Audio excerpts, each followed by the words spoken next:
Dios bendiga a los hermanos. ¿Quién es el que vive? A su nombre. A su nombre.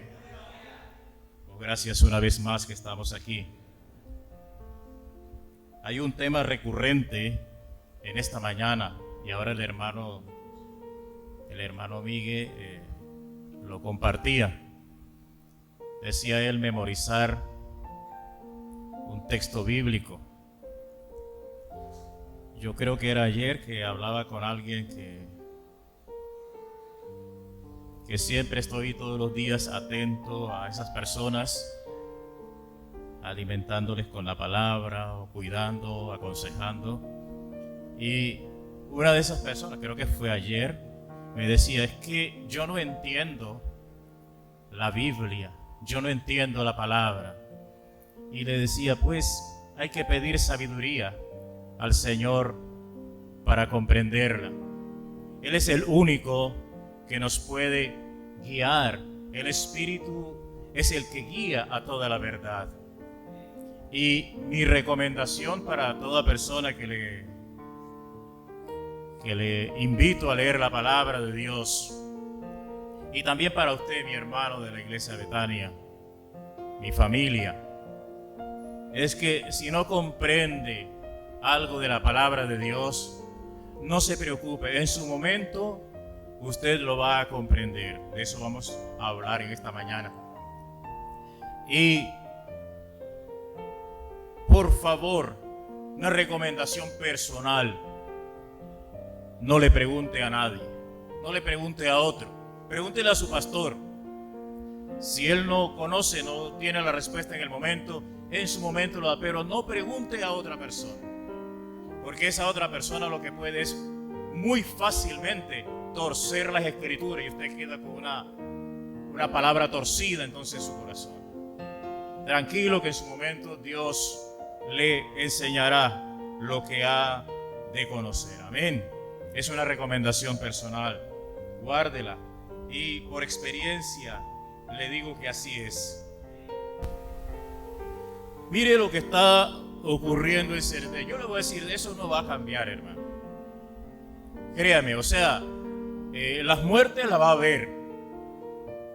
Las muertes las va a haber. Nosotros no podemos hacer nada para impedir que la palabra de Dios se cumpla.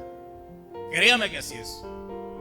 Nosotros no podemos hacer nada para impedir que las pestes como el COVID, eso no podemos hacer nada, hermano Miguel. Nada podemos hacer. Está escrito y lo que está escrito se va a cumplir. Créame que sí. ¿Qué es lo que podemos hacer nosotros? Orar para que muchas personas también acepten la salvación y se arrepientan y no tengan como consecuencia que estas cosas les afecten.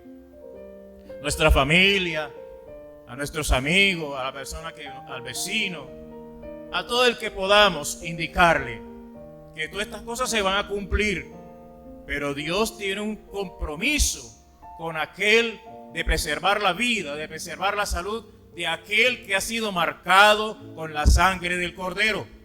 Amén. Recuerde, todo lo que ocurrió en Israel es tipo de la iglesia. Y hubo peste, hubo plagas, hubo todo lo que usted conoce, lo que conocemos como las plagas de Egipto. Pero las casas que estaban marcadas con la sangre del Cordero, todos fueron preservados. Entonces, en este tiempo lo que necesitamos es estar marcados con la sangre del Cordero. Y entre más casas tengan en estos días de pandemia, es que ya la gente se olvidó lo que vivimos hace 2 años. Créeme, ya la gente está olvidada de eso. Ni parece. Pero hace 2 años se puso de moda una frase. ¿Sabe cuál era la frase? Y la gente la colocaba enfrente de la casa. Ya la quitaron. Ya la quitaron. Que recorra todo CRT. Ojalá en aquella época usted hubiera recorrido para que vea. La sangre de Cristo tiene poder. Y estaba todo. No había. Mire, cantidad de casas. Vaya hoy para que vea. Ya quitaron la marca. Pero no es un texto. No es un papel lo que dice que la sangre de Cristo limpia la casa. No. Es en el corazón. Ya la gente se olvidó de eso. Se olvidó. Y es algo grave porque nosotros somos tenemos muchas emociones. Emociones para bautizarse, emociones para ir a la iglesia, emociones para congregar. ¿Cuánta gente no se emociona? Ay, yo voy, y brincan y mire, son los que dan más show, por decirlo así, en una iglesia. Al rato, ni por allí, su emoción. De eso un día Dios nos permita compartir una enseñanza, pero le dejo un texto de reflexión. ¿Cuál es el texto de reflexión? Mire, cuando Jesús estaba entrando en Jerusalén, aquel día que conocemos como el Domingo de los Ramos, ¿cómo le dijeron a Jesús? La gente estaba emocionada porque iba a entrar el rey. Mire, se quitaban la túnica y la tiraban en el suelo para que pasara el rey. Con palmas le gritaban, Hosana, Hosana. Pura emoción, hermano. ¿Qué pasó? Eso fue el domingo. Lunes, martes, miércoles, jueves y viernes. ¿Y qué pasó después? Crucifíquenlo, crucifíquenlo. Emoción. O sea, la gente no sabe ni lo que dice. ¡Que viva Uribe! ¡Viva! No sabe ni lo que dice, hermano. Eso es emoción. Eso está pasando en las iglesias. Emoción. ¿Quién vive? Dicen Cristo y no saben ni por qué. Mire, muchas veces se ha preguntado a la gente tal cosa, dicen amén y dicen amén. Eso es emoción. Pero en estos días reflexionaba sobre una enseñanza de un predicador muy conocido. Dice que a la iglesia, para ir a la iglesia, usted tiene que dejar todo. ¿Cuántos lo creen que así es? Usted tiene que dejar todo, ¿me entiende? Irse despojado de todo. Pero dice él, pero menos de su cabeza, menos de su inteligencia.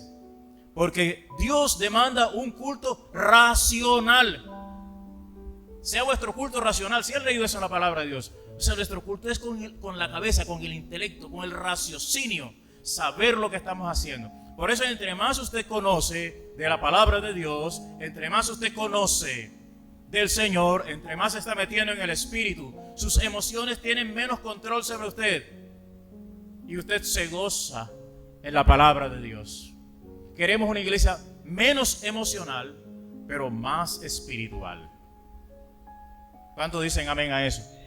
Menos emocional, pero más espiritual. Porque es que lo espiritual y lo emocional son dos cosas diferentes.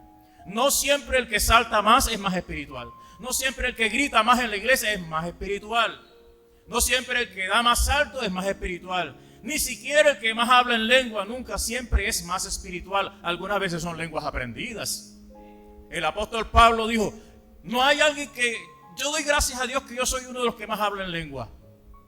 Pero prefiero una palabra con el intelecto a que 1000 palabras en un lenguaje que no se comprenda. Él sabía eso. Él lo sabe. Por eso nos lo enseña a nosotros. Queremos una iglesia más santa y menos emocional.